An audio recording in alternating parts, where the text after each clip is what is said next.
What's going on, guys, and welcome back. We're that close now. Make sure you come back tomorrow. I will have the Playmat giveaway ×3 winners announced in that video tomorrow. Once again, we still have our 5,500 subscriber giveaway where we're going to give a case of set 7 away. So make sure you stick around for that. Just hit that little button, comment down below, all that good stuff that helps us on out. Today we're going to talk about the 10 decks most likely to get you your Scar Championship promo card. It's set championship time next weekend. I'm excited. Are you excited? What deck do you plan to play?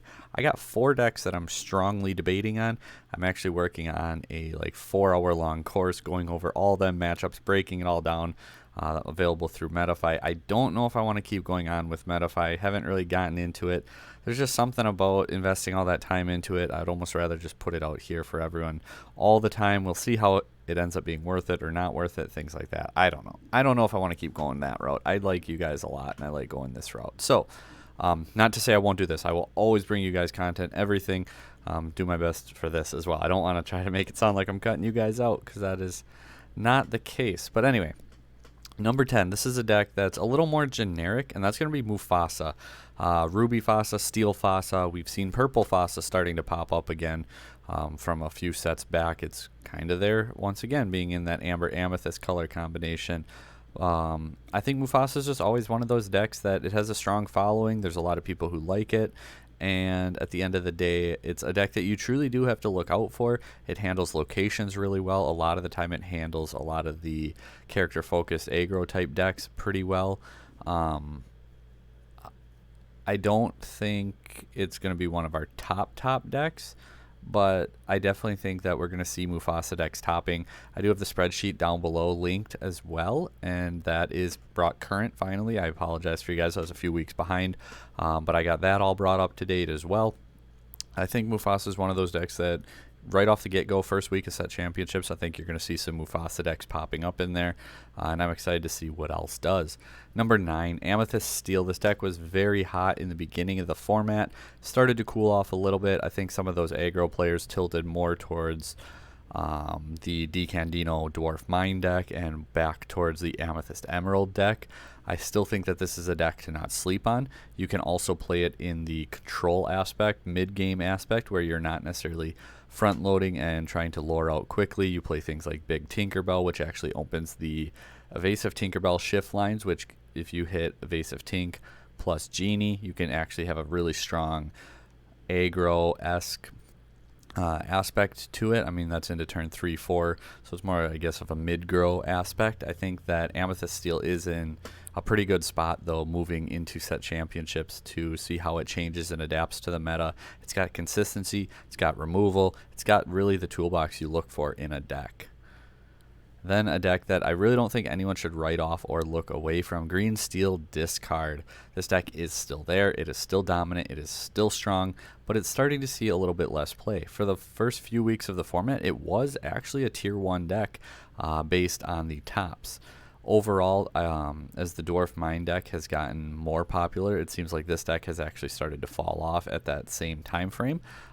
Maybe they go hand in hand together. But overall, I think Discard is a deck that you still have to respect, and if you know someone's playing it, just have your game plan ready, because this is a deck that can just completely overwhelm you, and it's probably one of those decks where if it hits its hand, there's nothing you can do about it. You're probably just going to lose that game.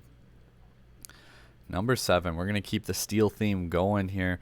Blue Steel. Initially, I had this deck a little bit higher, but as it's going, I don't know. It's something about Blue Steel that's just not seeing much play. Is it because it can be such a difficult deck to pilot properly? Maybe. People don't want to invest the time into it? Maybe. They just wanted to play other decks? Maybe. But I think Blue Steel is a deck that has a chance to actually finish. I won't be surprised if Blue Steel finishes in the top 5 overall for tops in the set championship period, and I wouldn't be surprised if we see it continue to move up the ladder moving forward from this point on. I think Blue Steel's in a really good spot to continue growing and doing better moving forward. Number 6. This is a deck that I'm strongly debating playing, and I think that I would like to put it higher on the list. Testing has been going absolutely fantastic. Loving the deck, loving the list. At some point I will get it to you guys. I do want to use it a little bit first before we do the full-on reveal, but it's Blurple. I think Blurple is in a crazy good spot this format, this set championship run, and I wouldn't be surprised at all if Blurple also moves up higher into that top 5, possibly even top 3 spot. Is it going to happen? Unlikely, especially top 3. However, I think that's more due to a lack of people are going to be playing it. As far as how good this deck is, I think this deck truly could be a top 3 deck if it got a little more push and a little more play from the player base. So this is my 6 through 10, just kind of brief mentioning which decks I think are the best poised to help you out. If we're moving into our top 5, my top 5 deck, Amethyst Emerald, go aggro as this version is played out. Kind of like Purple Steel, you can go into more of a tempo mid game. You can play evasive build. I had that up on the channel recently. Super easy to pilot that one. It's something that my son is going to be playing, so if you want a deck that's relatively easy to pilot, if you have a child that you want to have an easy deck on the channel, is that just take the Diablos out for budget reasons if you need to, and put any evasive card in, any other draw cards in, and just replace it that way as a pseudo replacement. But overall, just tempo aggro, Amethyst Emerald, having that like Merfolk Banzai early turn plays, having the middle game of like Fox Kit. You can keep up the aggro, like I mentioned in the Purple Steel portion about Tink Genie, if you want to be more aggressive in that mid game. Like I said here, though, we have Kit Cloud Kicker to help disrupt their tempo, as well as that Befuddle. Your 4-drop spots and 5s are pretty much locked up in that Amethyst lineup of the 4-4-2-2, 3-4 Elsas. Pretty standard across any Amethyst lists. Playing the one Cricky in here, Cricky has actually low-key been really, really strong just to go ahead and boost a whole bunch of stuff and take things out trade board-wise. I really do like Cricky on the deck as well. And Go Tamago, don't sleep on that card. It can just low-key come back and win you games because of it. Steel Song is my number 4 deck. I think Steel Song, once again, it's one of those decks that until something major happens to our card pool, it's going to be one of the best decks of the format. Being able to take advantage of singing, which is one of the most broken aspects of the game, and this deck does it better than anything. Has really good card draw in the form of Rapunzel, who can also quest quick. Naveen, being able to play your songs from your hand for free, is very good. We're just in a format where Steel can eat and feast and do really, really good. Sonic Warrior, I love this card, this format. I think she is super strong, and this deck, once again, takes advantage of her better than any other because of the aerial shift line. Number 3, the Dwarf Candino aggro. Dwarf Mine, DCandino's list. I think the Dwarf Candio fix, the Dwarf Candio aggro name fits it perfectly. Too bad I can't talk. Once again, that happens a lot. I feel like I talk so fast I get tongue-tied, and then you guys are like, no, you don't talk too quick, and I'm like, okay. This deck is just so fast. Like, looking at it, it's like, okay, I could see how it could be an aggro deck, like, going for it, but this is like a hyper aggro deck. Like, this deck is fast. Like, by turn 5 a lot of the time, you're pretty much threatening that lethal point, being able to take advantage of Lawrence and Pluto really well because of the Rapunzel draw, so you can force your opponent to pretty much lose characters by taking them out with the big threats, then heal them, and then go ahead and keep popping off.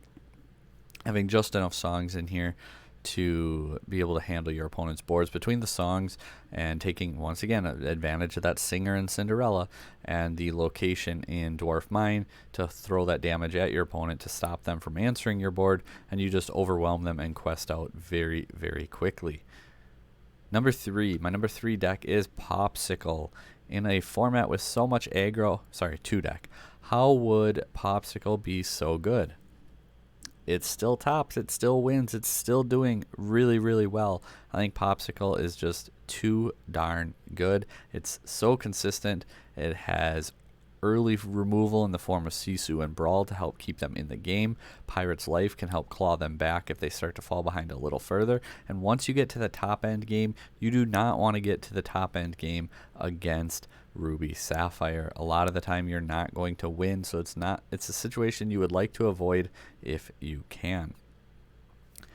That leaves one deck. My number 1 deck for set championships. You probably already know what it is at this point, and it's going to be Ruby Amethyst. This is one of the other 4 decks along with Bluple. The other 2 decks are actually on this top 10 list as well. I'm just going to keep that part a secret. So Ruby Amethyst is another one of the 4 decks that I break down. I think the segment on Ruby Amethyst alone is like 48 minutes, where we're just talking about it versus mirror matches versus other meta matchups versus mulligans, tips, things like that. Truly just trying to dive into the deck and tell you how I'd pilot it in any scenario I could come up with at the time. But anyway, that course should be done for sure, uploaded by Saturday. Again, link down below if you're interested. Don't feel bad if you don't want to. I 100% don't hold anyone to it. But Ruby Amethyst, I think this deck is just too consistent and strong, and the toolbox is just too good overall, that it doesn't matter if you're in an aggro meta or a control meta. I think that this deck can handle both of them and do a lot into anything. I never feel like I'm in over my head with this deck. I never go into a matchup and be like, I don't know how to win this matchup. I don't think I can win this matchup. With Ruby Amethyst, it's always, okay, they might have a little advantage, but if I do this, I got a good puncher's chance at winning this thing. There's really no auto loss matchup for Ruby Amethyst. And if you're going into a real diverse format too, anything like that, I think that this just generically answers everything really well. So for that reason, like, Ruby Amethyst is just the easy go-to when it comes to deck building. If you want a powerhouse deck, strong deck, just consistent deck, you're unsure what you're going to play against, you're unsure how you want to play, like, this is just the do-it-all, does-it-all, did-it-all deck that you can go ahead and pick up. So for that reason, it is in my #1 spot. But let me know what you guys think. Which decks are too high, too low? Am I sleeping? What deck did I miss completely? Ben, you can't say I missed Bluple this time. You can't say I'm sleeping on it. I think I'm giving it the respect it deserves. I'd like to put it higher, and I wouldn't be surprised to see it up there. So we shall see. Thank you guys for watching. Don't forget the case giveaway. All you got to do is be subscribed. Like, share, subscribe, all that good stuff. Thanks for watching once again, and until next time, take care.